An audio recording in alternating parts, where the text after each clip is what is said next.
First assignment complete हो गई या नहीं? कर रहे हैं। अच्छा। Okay Saumya, nice. अच्छा, फर्स्ट असाइनमेंट सेकंड भी दी है क्या आपको? Nested if else yes? Nice. नाइस। तो सेकंड असाइनमेंट भी आप कर रहे हो?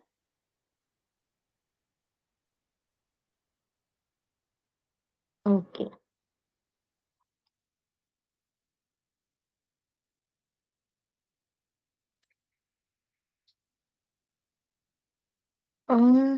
ये स्ट्रेंथ इतनी ही रहेगी क्या? Friday night? मुझे लगा था फ्राइडे नाइट सिर्फ गानों में ही अच्छी लगती है। ये तो रियल लाइफ में एंजॉय कर रहे हैं। चलो ठीक है। ईफेल सबको क्लियर है? जितना मुझे याद है मैंने आपको कहा था। आकाश आपको लैब ट्रेनर्स टाइम आने पे वो सब एक्सप्लेन कर देंगे। अभी सिर्फ कंप्लीट करो, ठीक है? हाँ। सो जितना मुझे याद है मैंने आपको कहा था कि maximum of 3 numbers find out करना है। ये कोर्स सबने ट्राई किया है? एवरीवन?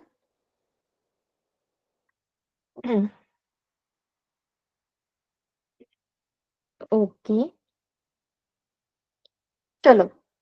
सो हम एक बेसिक में फ्लो चार्ट देखते हैं मैक्सिमम ऑफ 3 डिजिट का। और जैसे मैंने कल कहा था आपको कि फिर उसी कोड को हम नेस्टेड टर्नरी ऑपरेटर्स में देखेंगे।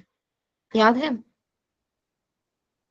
तो वो पॉइंट हम स्टार्ट कर देते हैं। तो आज हमें जो देखना है वो है nested ternary operator and loop की introduction. Okay. Sorry, just a minute.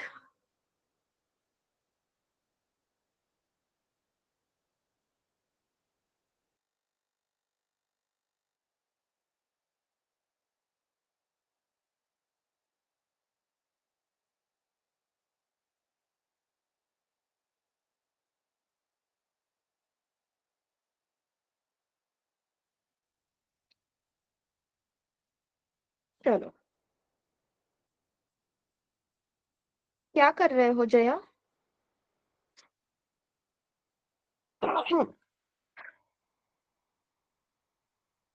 Sorry.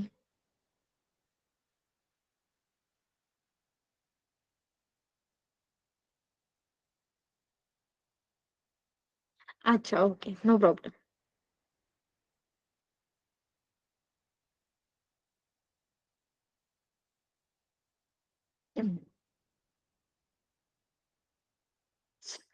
Yes. So flow chart बताएंगे। सबसे पहले क्या करना होगा? अगर आपको ग्रेटेस्ट या maximum of 3 digit number find out करना है तो सबसे पहले क्या करना है?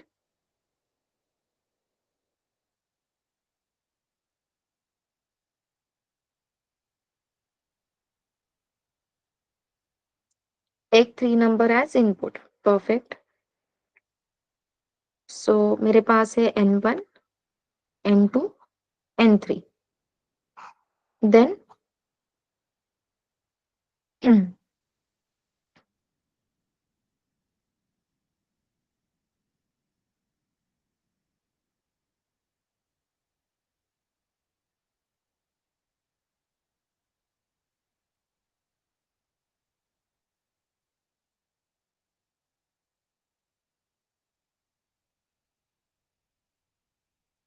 एवरीवन मतलब प्लीज रिप्लाई दो।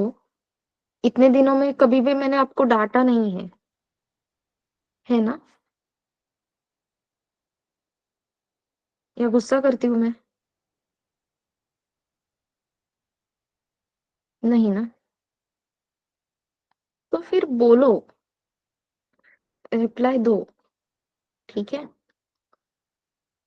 जो डेफिनेशन होती है जनरली लेक्चर्स की, जहाँ पे सिर्फ ट्रेनर बात करते हैं उनकी सुनी नहीं तो फिर वो गुस्सा करते हैं, ऐसी ट्रेनर नहीं हूँ मैं। सो प्लीज रिप्लाई दिया करो। So perfect. नहीं साक्षी, ये फिर कभी नहीं करना, ठीक है? चैट बॉक्स में कोई भी कोड नहीं देगा please. Even in the lab session आप स्क्रीन शेयर करके कोड दिखाओ, लेकिन प्लीज चैट बॉक्स में कोड कॉपी पेस्ट मत करना। ओके? हाँ। यस, सो मेरे पास 3 नंबर्स है, N1 N2 N3। अब हमें क्या चेक करना है? N1 is greater than N2 है क्या? अब ग्रेटेस्ट ऑफ 3 नंबर चाहिए, तो N1 सिर्फ N2 से ग्रेटर होके नहीं चलेगा। N1 should be greater than N3 also. अगर आपका N1 N2 से भी ग्रेटर है और N1 N3 से भी ग्रेटर है, दोनों से ग्रेटर है, तभी आंसर ट्रू आना चाहिए। जब हमें दोनों कंडीशंस ट्रू चाहिए, in that case we always use and operator, इसलिए आपने यहाँ पे एंड ऑपरेटर यूज किया होगा। परफेक्ट। अब आपकी अगर ये कंडीशन ट्रू आती है, if this condition is true, तो हम बोल सकते हैं N1 ग्रेटर। और अगर अपनी ये कंडीशन फॉल्स आती है, तो फिर हम जाएंगे फॉल्स साइड पे, दैट मीन्स एल्स ब्लॉक में। अब N1 तो पिक्चर से चला गया। अब नेक्स्ट कंडीशन में हम क्या चेक करेंगे? चलो, N1 तो ग्रेटर नहीं है, फिर हम चेक करेंगे N2 ग्रेटर है क्या। So next condition will be, हम चेक करेंगे सबसे पहले N2 ग्रेटर देन N1 है क्या, plus N2 greater than N3 है क्या। N2 अगर हम चेक करें तो वो N1 N3 दोनों से भी ग्रेटर चाहिए। और बीच में हम एंड ऑपरेटर यूज करेंगे। रीजन तो हमें पता चल गया। अगर ये कंडीशन ट्रू आती है, then we will simply print N2 is greater. और अगर आपकी ये कंडीशन फॉल्स आती है, ये कंडीशन अगर फॉल्स होती है, तो हम क्या करेंगे? अब N3 इज ग्रेटर प्रिंट करेंगे।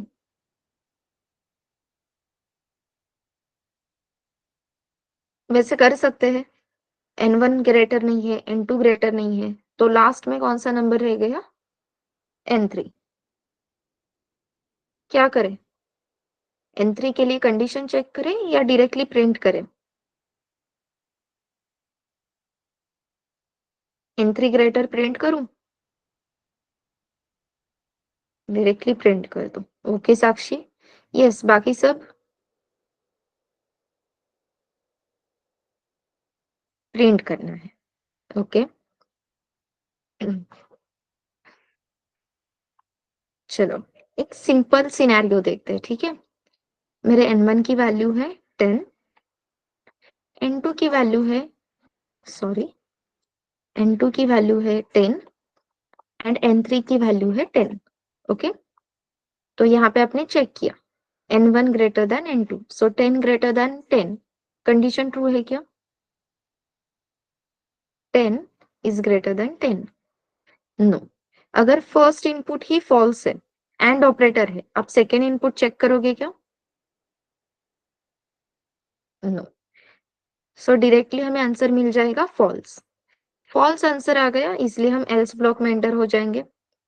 यहाँ पे आपने चेक किया N2 ग्रेटर देन N1। अब N2 की वैल्यू है 10, so 10 greater than 10।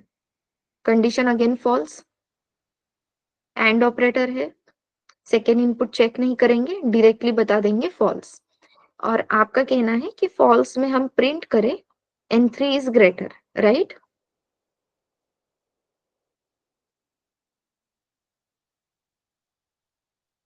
But as we can see, यहाँ पे तो तीनों एग्जैक्टली इक्वल है। तो कैसे कंडीशन देगी सौम्या? तो ये इफ एल्स स्टार्ट करने से पहले ही आप चेक करोगे ये तीनों नंबर एग्जैक्टली इक्वल है क्या?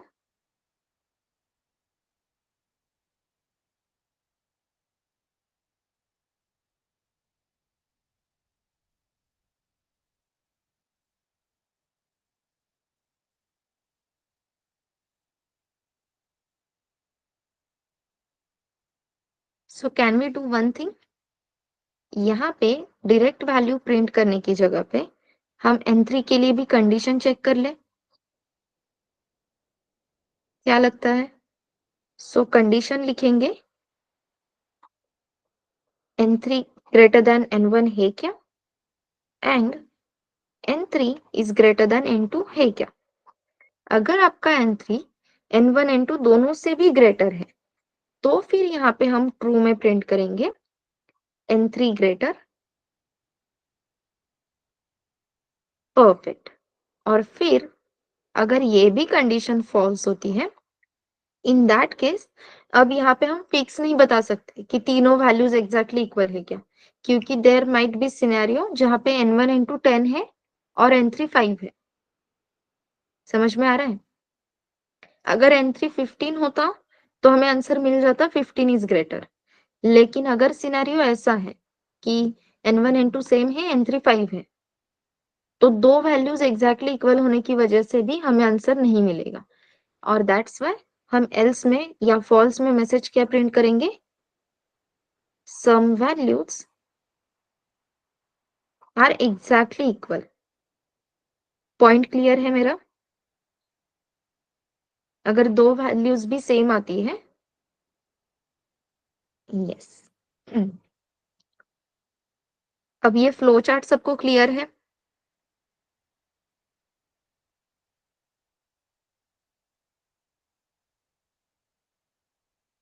अब एक पेज पे दिख रहा है, ओके ओके। अब ये क्वेश्चन आप सब ने इफ एल्स की हेल्प से सॉल्व किया है, नेस्टेड इफ एल्स या फिर इफ एल्स लैडर, कोई भी एक तरीका यूज करके आपने सॉल्व किया होगा।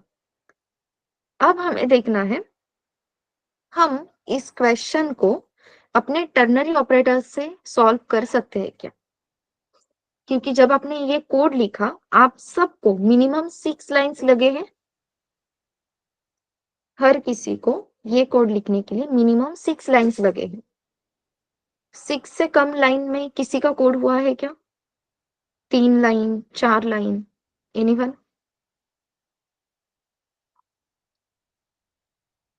जितना मुझे पता है कोई भी नहीं रहेगा, राइट? नो। तो अब हमें सॉरी अब हमें इस कोड को ऑप्टिमाइज करना है। It's a real story. एक कंपनी में इंटरव्यू था।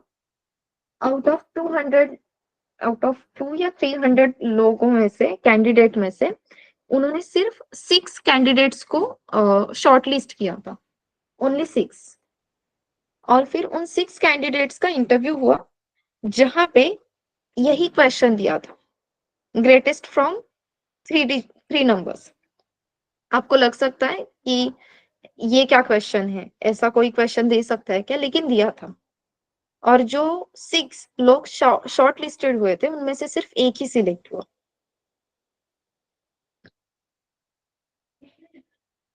ओके।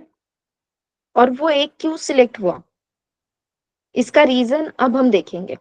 और बाकी 5 क्यों रिजेक्ट हुए, ये भी हम देखेंगे, ओके। सो जैसे आपने किया है वैसे ही सबने किया था। If else ladder, nested if else, और इसकी वजह से सबके code minimum 6 lines, otherwise 6 plus lines में कंप्लीट हुए थे।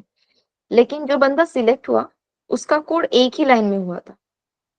एक लाइन के कोड में उस बंदे ने मैक्सिमम ऑफ 3 नंबर प्रिंट किया था। और ऐसे कैंडिडेट को उस कंपनी ने सिलेक्ट कर दिया, ठीक है। सो let us start with the journey. सबसे पहले हमें ये तो पता है हमें क्या चेक करना है, n1 ग्रेटर देन n2 है क्या, करेक्ट। तो आप सबसे पहले कंडीशन क्या लिखोगे, n1 greater than n2 and n1 greater than n3। ये कंडीशन आपने चेक की। आपको क्वेश्चन पूछना है ये कंडीशन ट्रू है क्या। क्वेश्चन मार्क के बाद अगर आंसर ट्रू आता है, that is n1 is greater than n2, n1 is greater than n3, ये कंडीशन ट्रू होती है, तो आप यहीं पे with the help of printer n1 is greater ऐसा प्रिंट कर सकते हो। अगर कंडीशन ट्रू है तो यस, अगर नहीं है तो फिर अपना यहाँ पे आ जाएगा कोलन। और अब हम स्टार्ट करेंगे अपना एल्स वाला पार्ट। अब आप ही यहाँ पे देख सकते हो जो एल्स का पार्ट है दैट इज फॉल्स का पार्ट है। तो इस फॉल्स में हम एक और कंडीशन चेक कर रहे हैं। कंडीशन चेक करेंगे तो क्वेश्चन मार्क आएगा, क्वेश्चन मार्क आएगा तो पार्ट 1 पार्ट 2 आएगा। सो बेसिकली इससे बिलोंगिंग जो कोड है वो लेंदी है। तो इस पूरे कोड को अगर हमें कंबाइन करना है या बाइंड करना है, बताना है कि एल्स पार्ट से रिलेटेड ये इतना लेंदी कोड है, तो हम क्या प्रेफर करते हैं? ब्रैकेट्स। तो यहाँ पे हम ब्रैकेट्स लगाएंगे, opening round bracket and closing round bracket. अब मैं क्लोजिंग नहीं दे रही हूँ क्योंकि कंडीशन कितनी लेंदी होगी वो मुझे पता नहीं।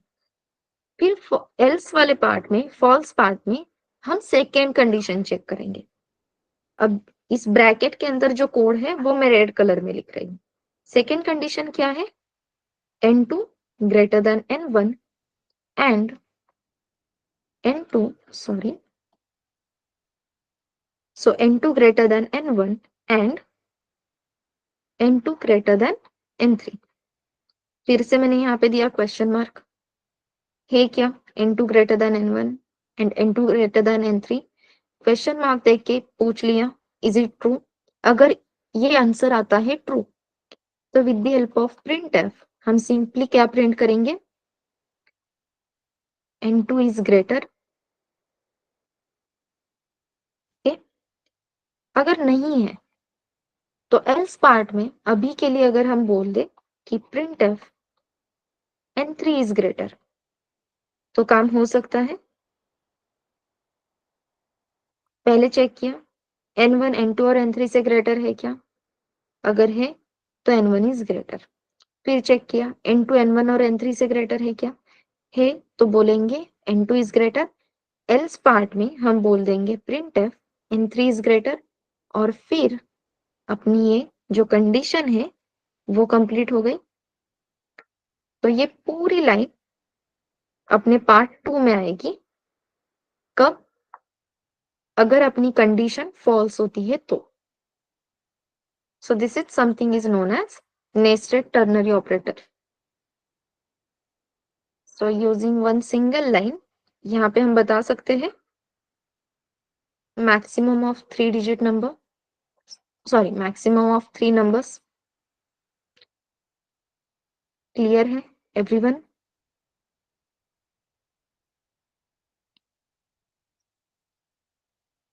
यस। इसे एक और तरीके से करते हैं, बहुत सारे स्टूडेंट्स ने किया भी होगा। हम चेक करते हैं n1 ग्रेटर देन n2। ठीक है, मतलब अभी के लिए सिर्फ फ्लो चार्ट ड्रॉ करती हूँ। आपने भी किया होगा n1 ग्रेटर देन n2।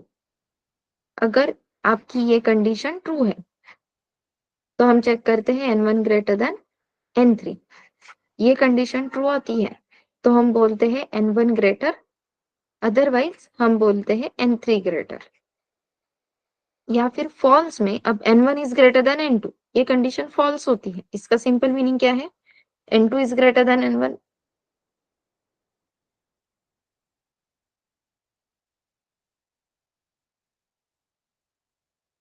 अगर n1 is less than n2, n3 equal हो।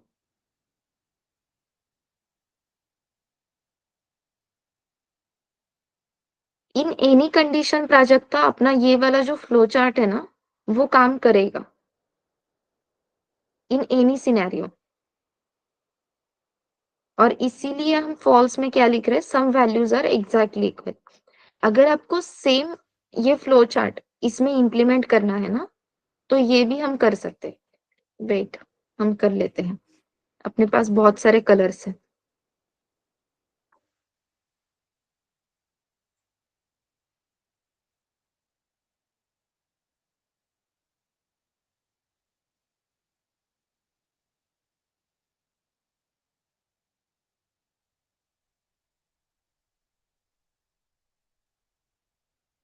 हम्म,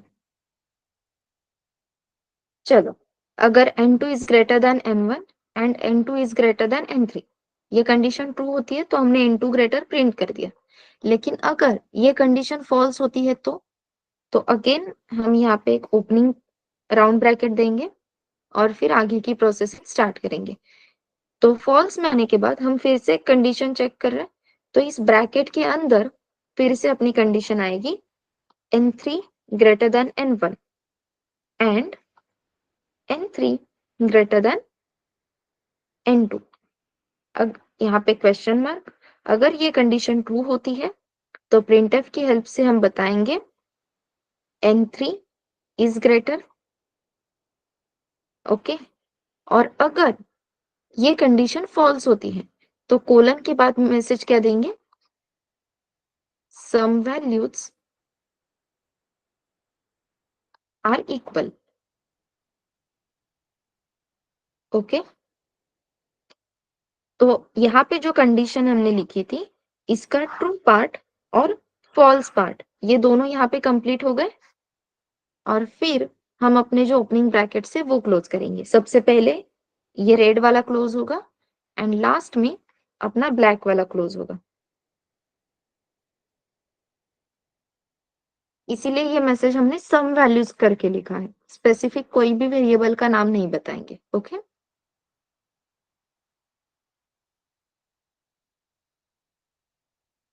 और ऐसे एक लाइन में जिसने कोड लिखा था वो कैंडिडेट सिलेक्ट हो गया। सिंपल है, क्या लगता है आपको?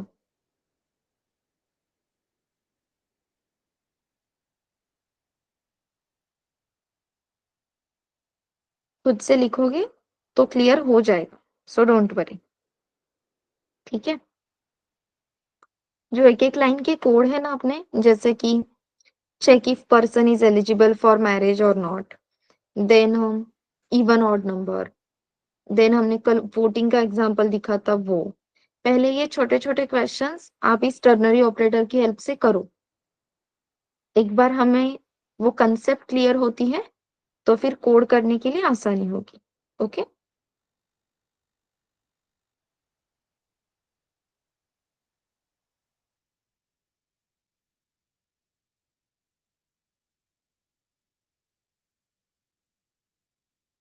तुम्हाला यावेळेस झोप येते का? आय एम सॉरी, पण आपण टायमिंग नाही चेंज करू शकत.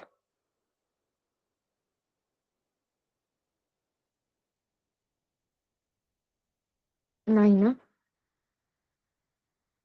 ठीक है. हाँ, Mansi.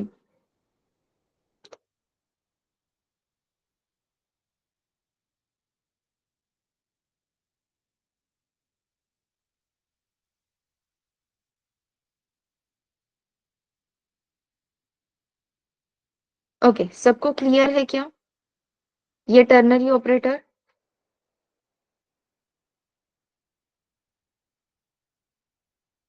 Yes. Okay. Then let us again visit to the one concept which we have done previously, that is sum of three digit number. याद है? Sum of three digit number की concept? Yes. आई थिंक हमने day 4 पे वगैरह देखी थी क्या? नहीं.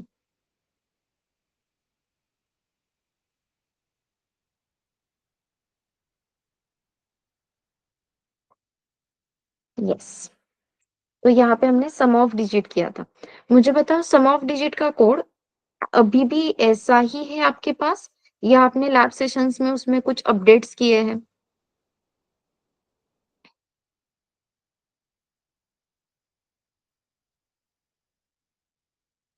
एज इट इज है कोड, अपडेट किया है?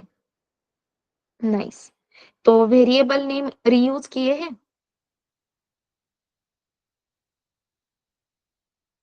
चलो ठीक है, आपने अपडेट किया होगा, फिर भी मैं आपको स्क्रैच से बताती हूँ। अरे बाप रे, नहीं नहीं, ऐसे कभी मत करना, ओके। प्लीज प्लीज प्लीज, ये मत करना। सो लेट अस सी, अब यहाँ पे सबको ध्यान देना है। ये इंपॉर्टेंट है अपने लिए। अगर मेरे पास कोई नंबर है, अभी के लिए हम 3 डिजिट ही लेते हैं, 257 ये नंबर है, ओके? तो ये नंबर मैंने स्टोर कर लिया। अब हमें क्या करना है, सम ऑफ डिजिट का टास्क एग्जीक्यूट करना है। ये सब सोच के आगे के जो भी ऑपरेशंस है वो मैं करूंगी।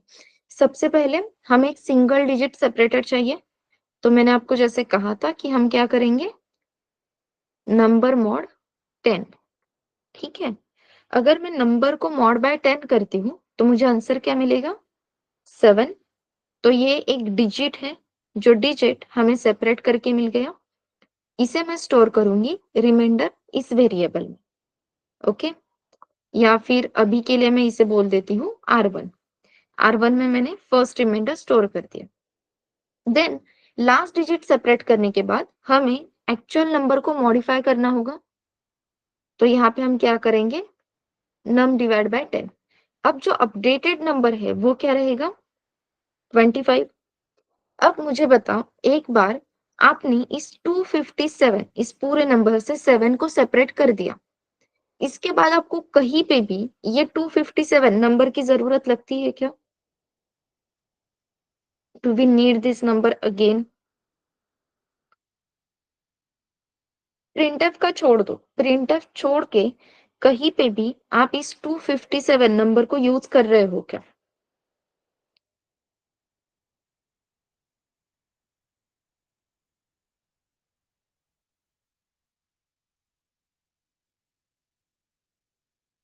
नो,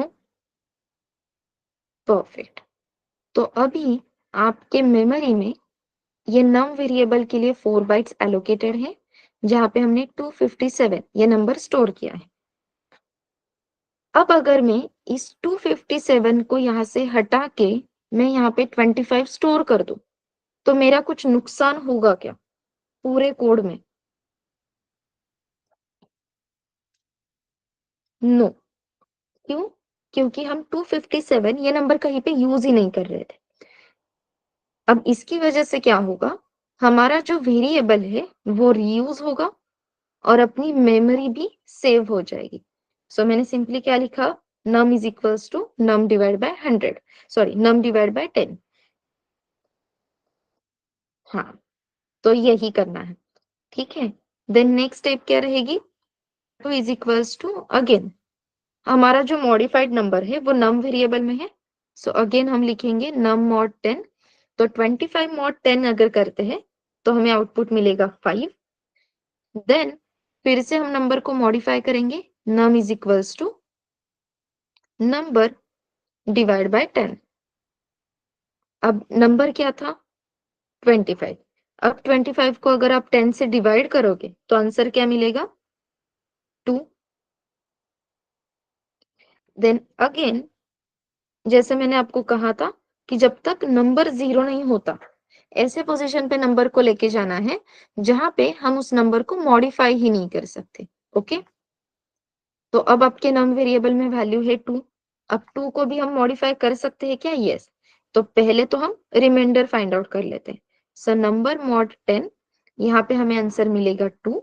एंड देन अगेन अगर हम नंबर को मॉडिफाई करते हैं, that is num is equals to num divide by 10। तो यहाँ पे आपको आंसर मिलेगा 0। अब आपके नम वेरिएबल में वैल्यू स्टोर होगी 0। अब इसके आगे हम नंबर को मॉडिफाई कर सकते हैं क्या?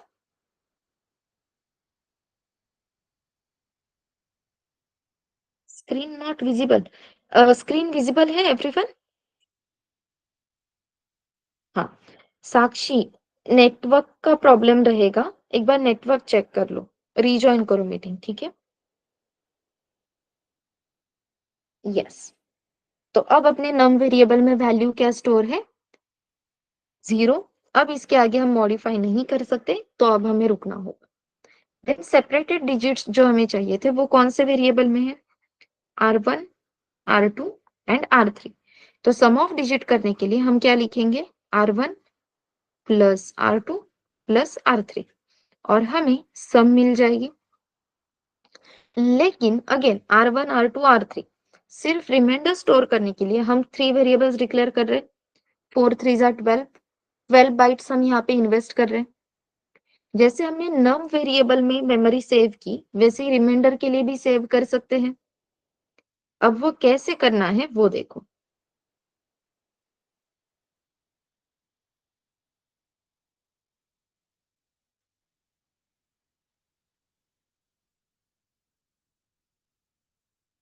अब यहाँ पे एक और बात समझना बहुत जरूरी है। नम वेरिएबल को रीयूज करना आसान था। क्यों? क्योंकि नम वेरिएबल में जो वैल्यू थी वो हम कहीं पे भी यूज नहीं कर रहे थे। वैसे R1, R2 और R3 को रिप्लेस करना एक ही वेरिएबल से, ये काम मुश्किल है। क्यों? क्योंकि जब हम सम ऑफ डिजिट करेंगे तो हमें R1, R2 और R3 ये तीनों की वैल्यूज लग रही है। समझ में आ रहा है? सिनेरियो क्लियर है? नम वेरिएबल की वैल्यू कहीं पे भी यूज नहीं कर रहे थे, तो हमने डायरेक्टली नम वेरिएबल को रीयूज किया, वो ठीक था। लेकिन अगर मैं यहाँ पे ऐसे करूंगी,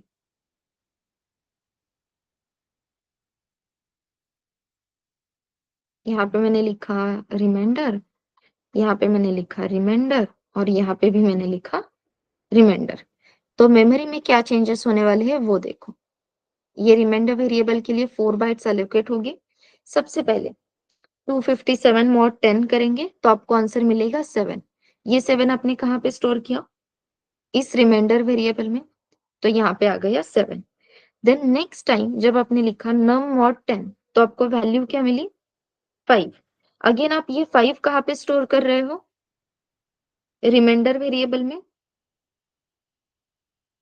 तो पहले रिमाइंडर में 7 था, उस 7 की जगह पे अब 5 आ जाएगा। देन नेक्स्ट आप क्या कर रहे हो? नम मॉड 10, तो आंसर मिलेगा 2। तो अब रिमाइंडर में 5 था लेकिन वो ओवरराइट हो जाएगा 2 से। सम ऑफ डिजिट के लिए हमें 7, 5, 2 ये तीनों नंबर्स चाहिए थी। आपके पास ये तीनों नंबर सेव है क्या?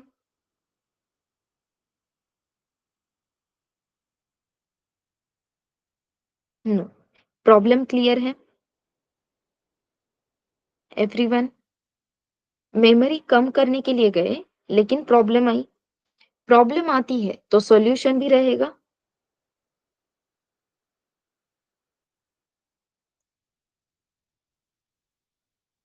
ओके, हमने नम वेरिएबल को रीयूज किया, वो सिंपल था। अब हमने क्या डिसाइड किया? ये जो रिमाइंडर के लिए हम R1, R2, R3 three variables invest कर रहे हैं ना, तो उसकी जगह पे हम एक ही वेरिएबल यूज करेंगे और वो वेरिएबल रहेगा रिमाइंडर। ठीक है? फिर मैंने यहाँ पे लिखा remainder is equals to num mod 10, तो रिमाइंडर में वैल्यू स्टोर हो जाएगी 7। देन नेक्स्ट टाइम मैंने लिखा num mod 10, sorry remainder is equals to num mod 10, तो अब वैल्यू आई 5। पहले आपके रिमाइंडर वेरिएबल में 7 था, ये वैल्यू रिप्लेस हो जाएगी 5 से। देन लास्ट हमने किया नम मॉड 10, तो आंसर मिला था 2, तो ये 5 रिप्लेस हो जाएगा 2 से। जब हमें सम ऑफ डिजिट करना था तो हमें 7, 5 एंड 2 ये तीनों नंबर्स चाहिए थे, लेकिन अभी अपने पास सिर्फ 2 है। क्लियर है साक्षी प्रॉब्लम? यस। तो हमें इसके लिए सॉल्यूशन ढूंढना है। सॉल्यूशन क्या ढूंढ सकते हैं वो देखो। आपको सबसे पहले 7 सेपरेट करके मिला था, देन आप वही वेरिएबल यूज करके उसमें 5 स्टोर करने वाले थे। तो ऐसा अज्यूम करो, एक पतेला है, उस पतेले में हमने पानी भर के रखा, लेकिन दूध वाले भैया आने वाले हैं, तो हमें उसी पतेले में दूध भी स्टोर करना है। तो आप क्या करोगे? पहले उस पतेले में जो पानी है वो दूसरे पतेले में ट्रांसफर करोगे और फिर नया दूध लेंगे। सेम यहाँ पे अप्लाई करना है। पहले क्या करेंगे? अरे, ये कहाँ पे, हाँ सॉरी, पहले क्या करेंगे? एक वेरिएबल लेंगे। अब मैं जो वेरिएबल लेने वाली हूँ वो वेरिएबल है सम। ठीक है? तो मैं सिंपली यहाँ पे क्या करूंगी? Sum is equals to remainder. ठीक है? तो यहाँ पे है आपका सम वेरिएबल, जब आपने इनिशियली सम वेरिएबल डिक्लेयर किया तो यहाँ पे वैल्यू रहेगी गार्बेज। लाइन नंबर 3 पे जब आपने लिखा sum is equals to remainder, यहाँ पे रिमाइंडर की वैल्यू क्या थी? 7। ये 7 वैल्यू आप कहाँ पे स्टोर करोगे? सम वेरिएबल में। तो जो गार्बेज था वो रिप्लेस हो जाएगा 7 से। ठीक है, देन नेक्स्ट टाइम अब आपने कैलकुलेट किया रिमाइंडर, आपके रिमाइंडर में वैल्यू आएगी 5। तो ये 7 रिप्लेस होके यहाँ पे अब 5 भी आता है, तो हमें प्रॉब्लम है क्या? पहले 7 था, ये 7 हमने सम वेरिएबल में कॉपी कर लिया। देन अगर हम रिमाइंडर में 5 स्टोर करते हैं तो ये 7 चला जाएगा, लेकिन 7 हमने सम वेरिएबल की हेल्प से स्टोर किया है, तो अपना नुकसान हुआ है क्या? नहीं। क्लियर है? अब फिर से हम यहाँ पे क्या लिखेंगे? सम इज इक्वल्स टू, अगर मैं यहाँ पे लिखती हूँ sum is equals to remainder, तो क्या होगा? ये 7 ओवरराइट हो जाएगा। लेकिन इससे अच्छा है हमें सम ऑफ डिजिट ही करना था। सम वेरिएबल में ऑलरेडी 7 है, रिमाइंडर वेरिएबल में 5 है, तो 7 प्लस 5 करके यहाँ पे डायरेक्टली 12 स्टोर कर सकते हैं। तो इसलिए हमें ऑपरेशन क्या लिखना होगा? Sum is equals to sum plus remainder. ये पॉइंट क्लियर है? Sum is equals to sum plus remainder. Yes. तो अब आपके सम वेरिएबल में वैल्यू है 12। देन नेक्स्ट हमने फिर से रिमाइंडर कैलकुलेट किया, उसकी वैल्यू आई 2, हमने वो रिमाइंडर वेरिएबल में स्टोर किया, तो यहाँ पे जो वैल्यू 5 स्टोर थी वो रिप्लेस हो जाएगी 2 से। लेकिन अपना नुकसान है क्या? नहीं, क्योंकि ऑलरेडी प्रीवियस 2 डिजिट की जो नंबर जो एडिशन थी वो आपके सम वेरिएबल में है। इसी में अब आपको ये न्यू रिमाइंडर ऐड करना है, तो सिंपली क्या लिखेंगे? Sum is equals to sum plus remainder. अब रिमाइंडर वेरिएबल की वैल्यू है 2, सम वेरिएबल में वैल्यू है 12, सो 12 प्लस 2 अगर हम करते हैं तो आंसर क्या मिल जाएगा? 14। क्लियर है?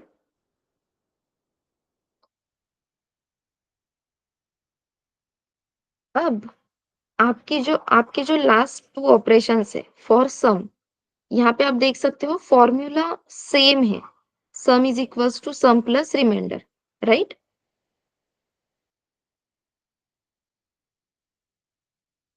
Correct everyone? हमने दोनों जगह पे लिखा है sum is equals to sum plus remainder. सिर्फ फर्स्ट ऑपरेशन में हमने लिखा sum is equals to remainder. अगर हर जगह पे कंसिस्टेंसी है, जैसे कि आप देख सकते हो ये दो दो लाइंस जो है वो एग्जैक्ट इक्वल है, तो जो लास्ट लाइन है थर्ड लाइन वो भी एग्जैक्ट इक्वल होनी चाहिए। करेक्ट है? और इसके लिए हमें यहाँ पे क्या लिखना होगा? Sum is equals to, sorry,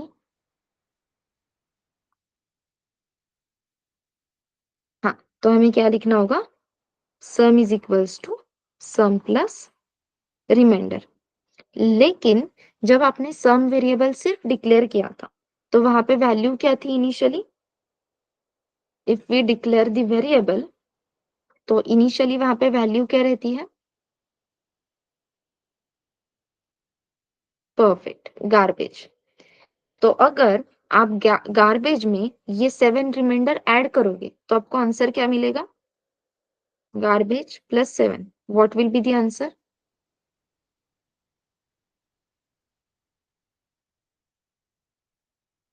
नहीं, आपको किसी ने बताया है क्या कि गार्बेज की वैल्यू 0 होती है? गार्बेज की वैल्यू तो कुछ भी रह सकती है ना। अगर रैंडम नंबर है, उस रैंडम नंबर में आप 7 ऐड करोगे तो यहाँ पे रैंडम नंबर मतलब गार्बेज ही मिलेगा। Garbage plus any value is equals to garbage. Correct है? तो मुझे ऐसा नंबर बताओ जो इनिशियली अपने 7 में ऐड होता है तो हमें रिजल्ट 7 ही मिलेगा, क्योंकि फर्स्ट रिमाइंडर है तो वो एज इट इज स्टोर होना चाहिए। Perfect, that number is 0। और इसलिए हम सम वेरिएबल को सिर्फ डिक्लेयर नहीं करेंगे, फिर क्या करेंगे? हम सम वेरिएबल को इनिशियलाइज करेंगे और लिखेंगे sum is equals to 0। Problem solve हो गई?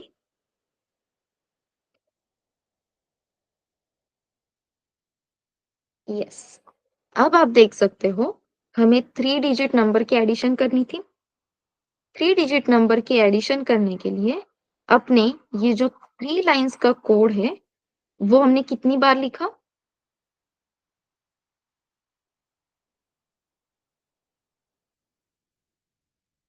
For addition of 3 digit number हमने ये 3 लाइन का कोड कितनी बार लिखा?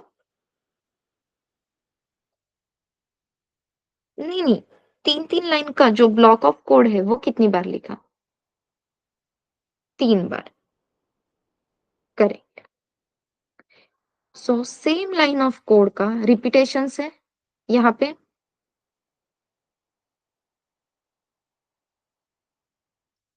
और ऐसे ही रिपीटेटिव टास्क के लिए अपने पास सॉल्यूशन है, और वो सॉल्यूशन है लूप।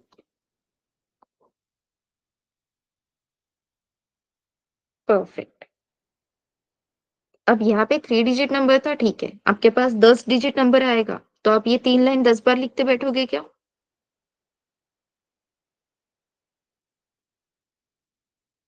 क्या कहते हो? लिखोगे 10 बार? नहीं ना? हाँ।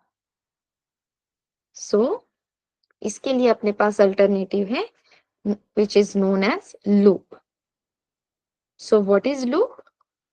Loop is a iterative statement. क्या है? Loop is a iterative statement. And why we use loop? अब आप ही बताओ, लूप अगर मैं यूज करती हूँ तो ये जो 3 लाइंस का कोड मैं 3 टाइम्स लिख रही हूँ ना, वो मुझे एक ही बार लिखना होगा। ठीक है? तो इसकी वजह से क्या हुआ? कोड में जो अपने नंबर ऑफ लाइंस बढ़ रहे थे वो कम हो जाएंगे। So basically it reduce it reduces number of line of code. It reduces number of line of code. कैसे करेंगे वो सिंटैक्स हम देखते हैं। Loop is a iterative statement. It reduces number of line of code.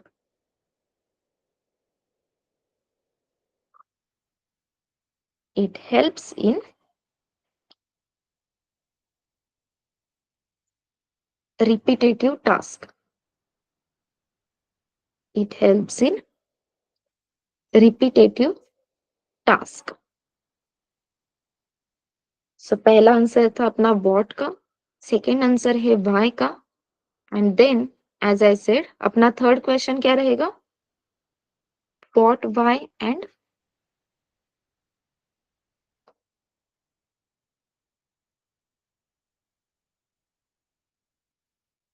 अरे बाप रे, how, where नहीं। Okay, so what, why and then how. Yes. अब हाउ में अपनी जो सिंटैक्स है, हाउ में हम सिंटैक्स देखते हैं, राइट? लेकिन ये सिंटैक्स हम कौन सा लूप यूज करने वाले हैं इसके ऊपर डिपेंड करता है। तो आज जो हम लूप देखने वाले हैं वो है व्हाइल लूप। ठीक है? We are going to see while loop.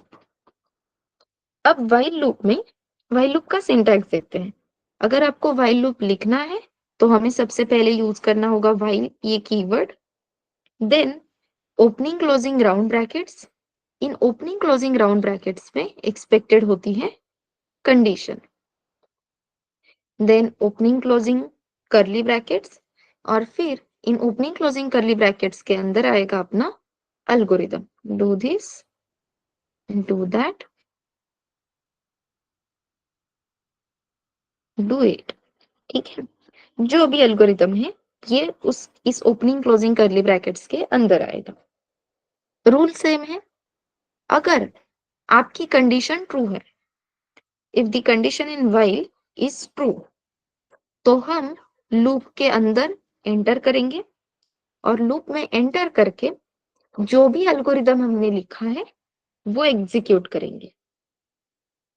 तो कंडीशन ट्रू है, जब तक आपकी कंडीशन ट्रू है तब तक हम ये टास्क एग्जीक्यूट करते रहते हैं। जैसा आपका इफ होता है, इफ एक ही बार कंडीशन चेक करता है, लेकिन अपने लूप ऐसे नहीं होते। जब तक आपके लूप की कंडीशन ट्रू है तब तक कंडीशन ट्रू है, लूप में एंटर करेगा, एल्गोरिदम एग्जीक्यूट करेगा, फिर से जाके कंडीशन चेक करेगा, फिर से एग्जीक्यूट करेगा। तो ये वो कंटिन्यूअसली करता रहेगा। कब तक?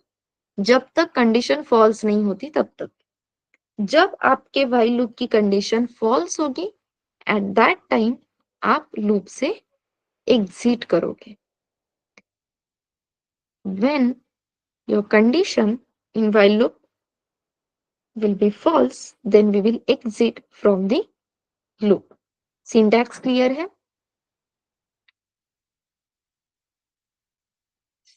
Then जो रूल्स हमने if else के लिए देखे हैं, जैसे कि मैंने आपको कहा था कि कंडीशन मतलब क्या एक्सपेक्टेड होता है।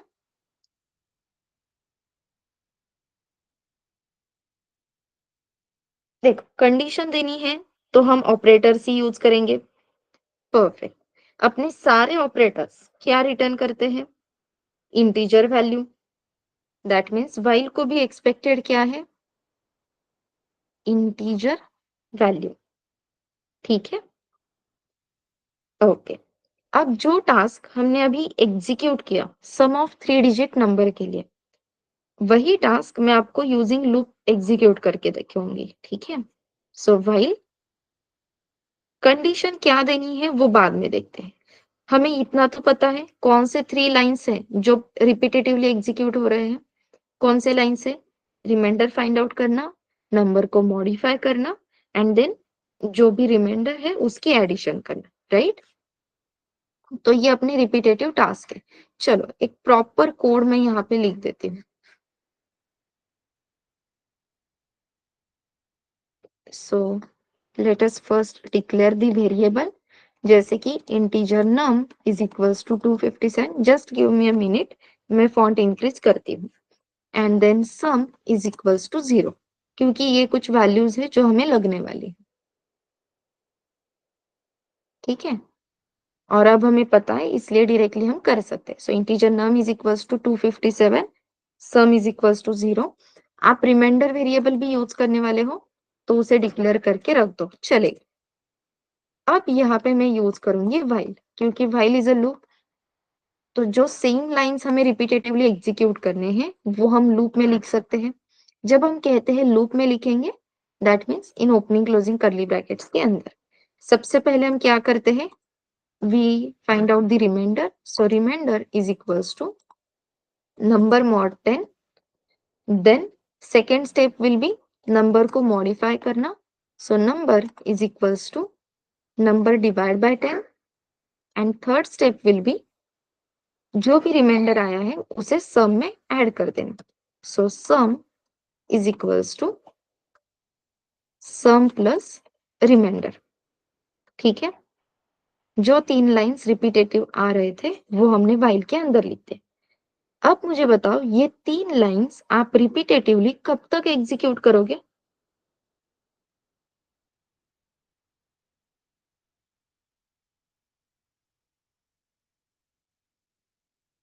कब तक एग्जीक्यूट करोगे ये 3 लाइंस?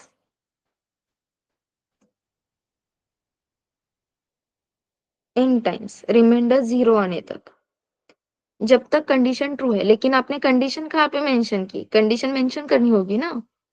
तो मेरा यही सवाल है, आप कंडीशन क्या दोगे?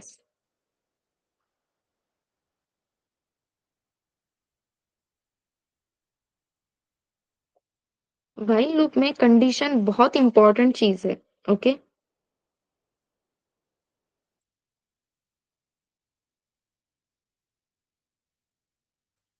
अगर आपने ध्यान से सुना है मेरी हर एक बात, तो मैं एक बात हमेशा कहती थी, अगर नंबर 0 हो जाता है, तो हम आगे कोई भी टास्क एग्ज़ीक्यूट नहीं कर सकते। There you go. That means number 0 है, तो हम ये टास्क एग्ज़ीक्यूट कर पाएँगे क्या? नो। तो अब मुझे बताओ कंडीशन क्या होनी चाहिए?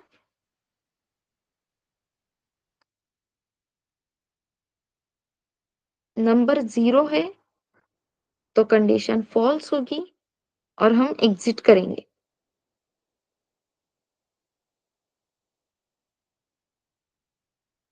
Number equals to 1, number equals to 0. By the way, equals to is a assignment operator. I think आप सबको याद है। तो असाइनमेंट ऑपरेटर का काम क्या है? वैल्यू असाइन करना। अच्छा, तो मैं ऐसे लिखूं, नंबर एग्जैक्टली इक्वल्स टू 0। ये करेक्ट है?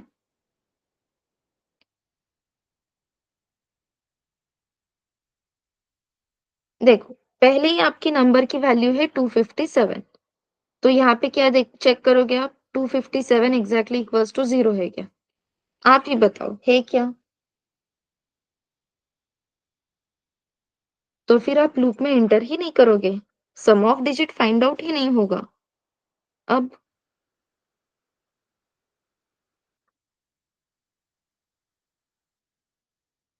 अगर आप n ग्रेटर देन और इक्वल्स टू 0 लिखते हो, तो नंबर 0 होने पे भी आप लूप में एंटर करोगे।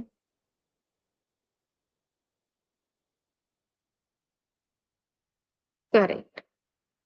आपके पास क्या ऑप्शन है? Number should be greater than 0। जैसे ही आपका नंबर 0 हो जाता है, तो कंडीशन चेक होगी। 0 ग्रेटर देन 0 कंडीशन ट्रू है क्या?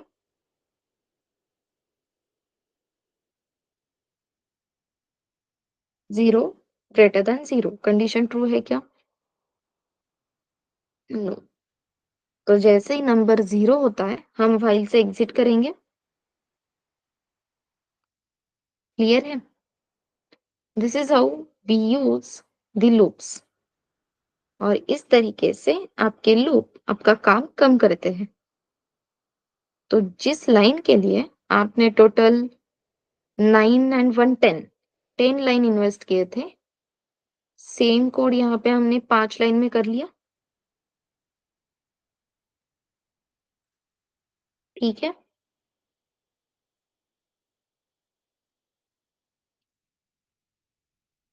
यस।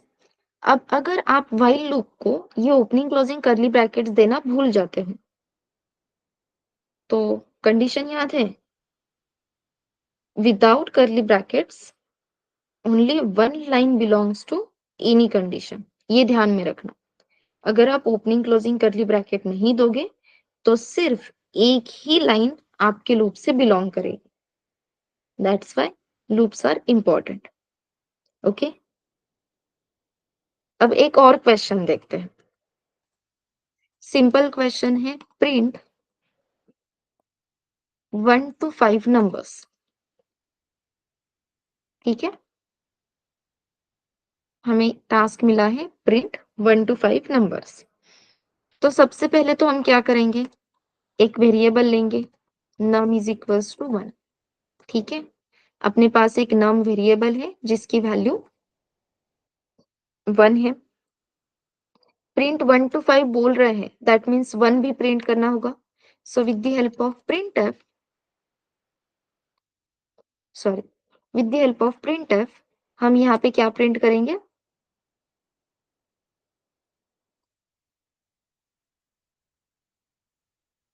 परसेंट डी और यहाँ पे नम वेरिएबल की वैल्यू।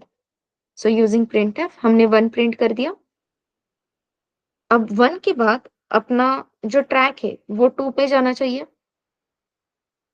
सो नम वेरिएबल की वैल्यू 1 थी, उसे अब 2 कैसे करें?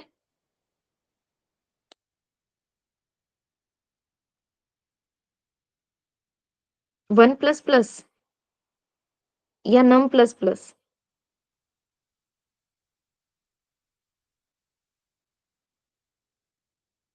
तो यहाँ पे हम लिखेंगे num plus plus with the help of unary operator. जो नम की वैल्यू 1 थी वो 2 हो गई। अब हमें प्रिंटफ की हेल्प से 2 प्रिंट करना है।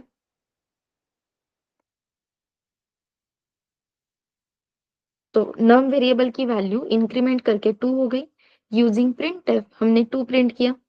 2 प्रिंट करने के बाद फिर से हम नम वेरिएबल की वैल्यू इंक्रीमेंट करेंगे। Now the value of num variable is 3।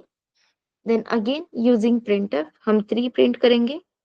Num variable की वैल्यू इंक्रीमेंट करेंगे। Now value is 4। Using printf हमने 4 प्रिंट किया। Now value will become 5। और फिर से यूजिंग printf हमने नम वेरिएबल की वैल्यू प्रिंट की। लास्ट अपडेटेड वैल्यू थी 5, यहाँ पे 5 प्रिंट हो गया। और अब आपकी वैल्यू इंक्रीमेंट होके हो गई 6। हमें यहाँ पे 6 प्रिंट करना है क्या?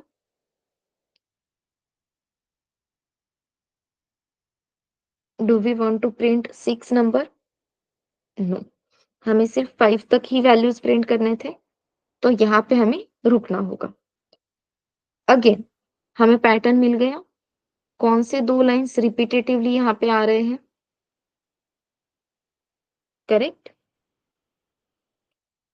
तो जो लाइन्स हम रिपीटेटिवली लिख रहे हैं, उन्हें हम कहाँ पे लिखेंगे? In loop. तो यहाँ पे आएगा अपना व्हाइल लूप। ठीक है,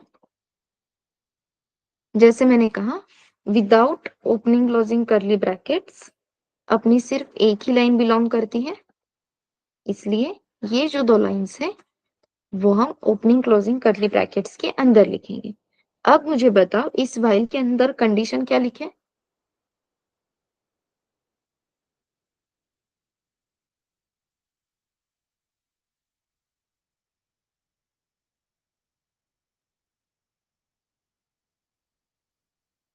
ओके प्राजक्ता,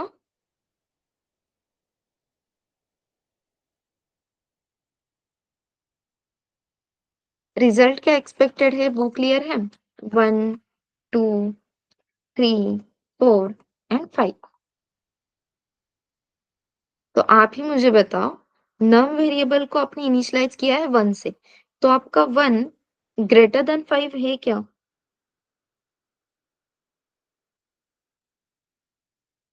यस प्राजक्ता, साक्षी, करेक्ट। देन सौम्या, आपने कहा n ग्रेटर देन और इक्वल्स टू 1 चाहिए, तो ऐसे तो सिर्फ 1 ही प्रिंट होगा। नम वेरिएबल की वैल्यू अगर 2 हो जाती है, तो 2 ग्रेटर देन इक्वल्स टू 1, ये भी कंडीशन ट्रू है।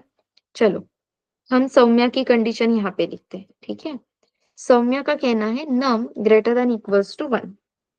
ठीक है, अब नम वेरिएबल की वैल्यू है 1। 1 ग्रेटर देन इक्वल्स टू 1 है क्या? इंटरेस्टिंग। चलो, बेस्ट क्वेश्चन मिला है मुझे। इसकी प्रॉपर मेमोरी डायग्राम ड्रॉ कर। हाँ, इफ एल्स में फ्लो चार्ट मैटर करते हैं और लूप में मेमोरी डायग्राम। तो लूप में भर भर के मेमोरी डायग्राम्स यूज करने हैं। ओके, सो यस, लाइन 1 पे हमने नंबर को इनिशियलाइज किया है, तो ये है आपके नम वेरिएबल के लिए एलोकेटेड मेमोरी, जिसमें हमने वैल्यू स्टोर की है 1। अब हमने चेक किया, 1 greater than equals to 1 condition true है क्या एवरीवन?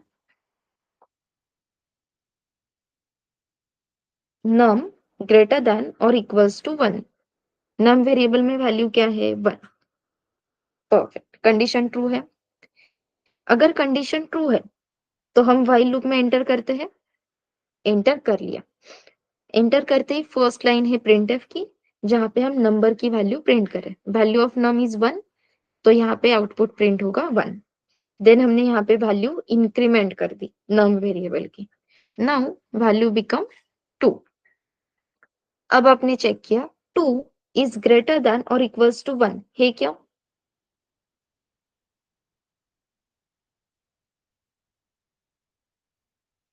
2 ग्रेटर देन और इक्वल्स टू 1 है क्या? देखो ना सामने है। अरे, 2 ग्रेटर देन 1 है क्या? अगेन कंडीशन ट्रू, तो हम लूप में एंटर करेंगे with the help of printf, num की वैल्यू प्रिंट करेंगे। Value of num is 2। 2 print हो गया, नंबर इंक्रीमेंट हो गया, इट विल बिकम 3। देन यहाँ पे चेक होगा 3 ग्रेटर देन 1 है क्या? यस। लूप में एंटर करेंगे, नंबर प्रिंट करेंगे, नंबर को इंक्रीमेंट करेंगे। 3 से वो हो गया 4। अब आपने चेक किया 4 ग्रेटर देन 1 है क्या? Yes, condition is true. While में एंटर किया, with the help of printf value print की, देन अगेन हमने नंबर को इंक्रीमेंट किया। अब 4 से वो हो जाएगा 5। फिर हमने चेक किया 5 इज ग्रेटर देन 1 है क्या? 5 ग्रेटर देन 1 है क्या? परफेक्ट साक्षी, बस 2 मिनट। हाँ, 5 is greater than 1 condition true है। यस। लूप में एंटर करेंगे, with the help of printer यहाँ पे 5 प्रिंट करेंगे, देन फिर से हम नम की वैल्यू इंक्रीमेंट करेंगे। अब नंबर की वैल्यू हो गई 6। अब हम चेक करेंगे 6 ग्रेटर देन 1 है क्या?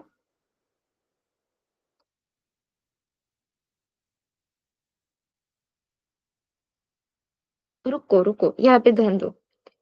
6 इज ग्रेटर देन 1 है क्या?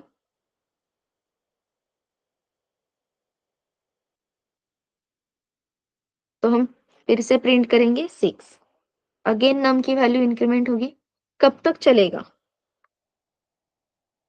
इनफाइनाइट पॉजिटिव वैल्यूज, इसे हम कहते हैं इनफाइनाइट वैल्यूज या इनफाइनाइट पॉजिटिव वैल्यूज, यहाँ पे प्रिंट होगी। तो अगर हम लूप में कंडीशन देने में गड़बड़ कर देते हैं, लूप की कंडीशन देने में अगर हम गड़बड़ कर देते हैं तो क्या होता है? Loop will goes into infinite loop. Clear है?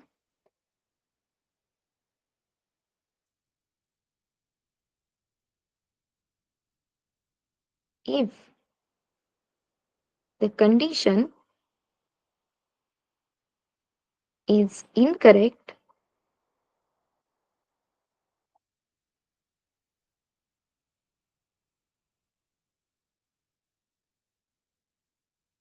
program might or program may goes into infinite loop। Clear है everyone?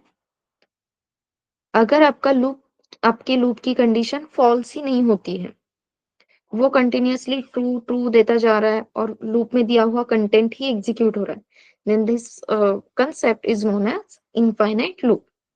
Programme is going into infinite loop. तो जब तक आपका स्टैक ओवरफ्लो नहीं हो जाता तब तक वही कोड एग्जीक्यूट होगा। अब एक और एग्जाम्पल हम यहाँ पे देखते हैं, और वो मतलब ये कंडीशन एक और देखते हैं। ये कंडीशन आई थिंक जया ने हमें बताई है। लेट अस सी।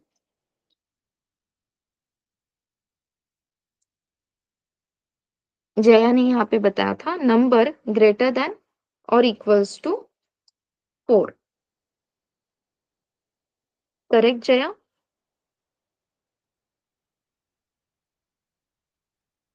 यस।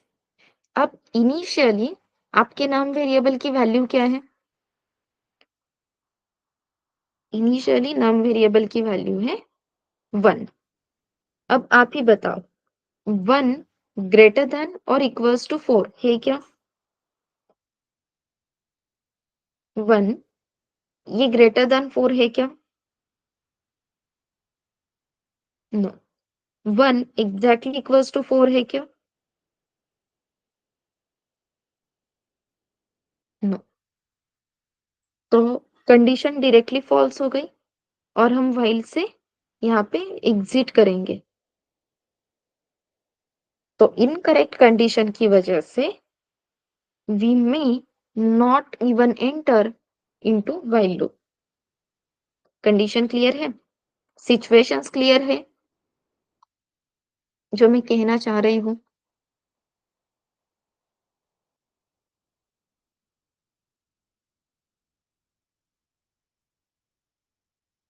यस। सो यहाँ से हम डायरेक्टली आएंगे एग्जिट पे। Okay.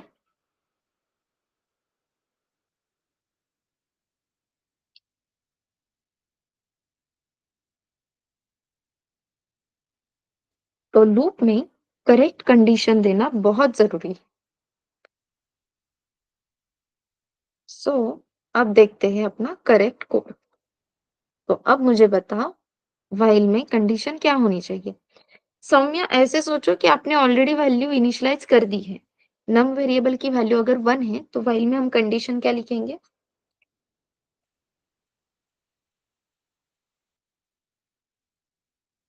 Perfect. Condition should be number या तो लेस देन और इक्वल्स टू 5 है। अगर ये कंडीशन ट्रू होती है तो वैल्यूज प्रिंट करो और नंबर को इंक्रीमेंट करो। क्लियर है everyone?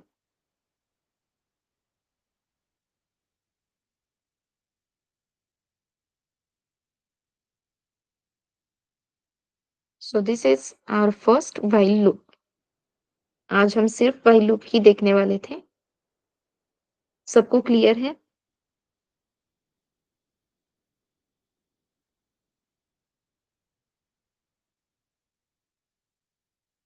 Yes, nice. Sum of 3 digit number, या अब आपने लूप लिखा है ना, तो सम ऑफ डिजिट के लिए अब आप 10 डिजिट नंबर भी दोगे, 8 डिजिट नंबर, 10 डिजिट नंबर, फिर भी ये वर्क करेगा। ट्राई कर लो। पहले हमें ये 3 लाइन्स मल्टीपल टाइम्स लिखने की जरूरत लगती थी। कैसे है? अगर हम यहाँ पे 4 डिजिट नंबर लेते हैं, ठीक है, तो ये 3 लाइन्स 4 टाइम्स एग्जीक्यूट होने के बाद अपने आप आपका नंबर 0 पे ही आने वाला है, क्योंकि 4 डिजिट नंबर है। आपने अगर उसे 4 टाइम्स 10 से डिवाइड किया तो अल्टीमेटली क्या ही रहेगा उसके पास? 0। करेक्ट।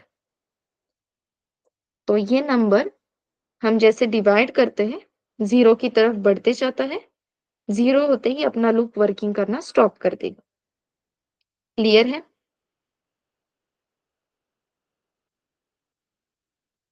अब मैंने सम ऑफ 3 डिजिट नंबर बताया है। आपको रिवर्स ऑफ 3 डिजिट नंबर देखना है। कैसे कर सकते हो? Okay everyone? क्योंकि जो फॉर्मूला आपने लिखा था, R1 × 100, R2 × 10 एंड R3 × 1, और सबके एडिशन, अब ये तो यहाँ पे काम नहीं करेगा, क्योंकि अपना R3 R2 R1 हाथ से निकल गया।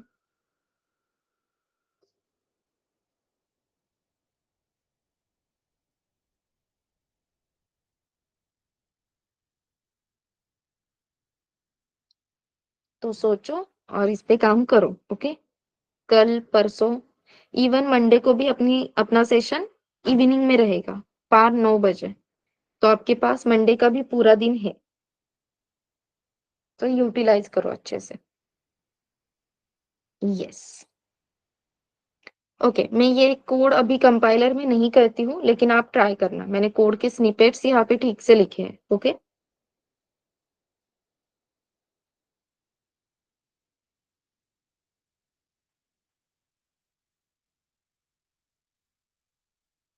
अगर 8 डिजिट नंबर है तो ये लूप 8 टाइम्स इटरेट करेगा।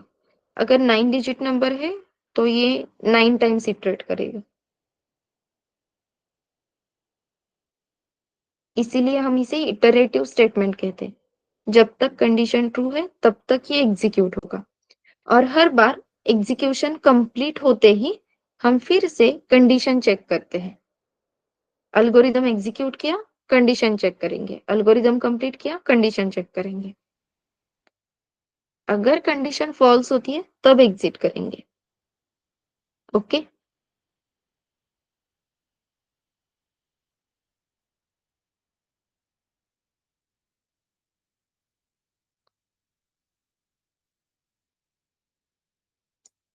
यहाँ पे हम ऐसे नंबर्स दे देते हैं।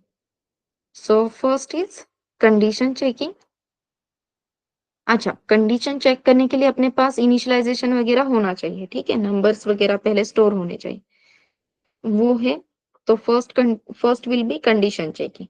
अगर ये कंडीशन ट्रू आती है तो हम यहाँ पे सेकेंड पार्ट एग्जीक्यूट करेंगे। सेकेंड पार्ट मतलब क्या है? अल्गोरिदम। ये होने के बाद हम फिर से कंडीशन चेकिंग करेंगे। कंडीशन ट्रू है, फिर से सेकेंड पार्ट एग्जीक्यूट होगा। ये 1 2 1 2 खेलते रहेंगे। कब तक? जब तक कंडीशन फॉल्स नहीं होती है तब तक। क्लियर है?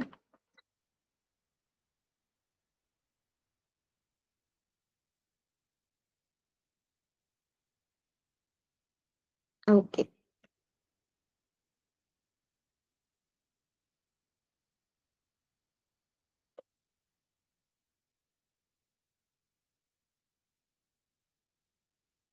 Yes, anyone, any doubt? Loop में या फिर आपके टर्नरी ऑपरेटर्स में? नो? ठीक है।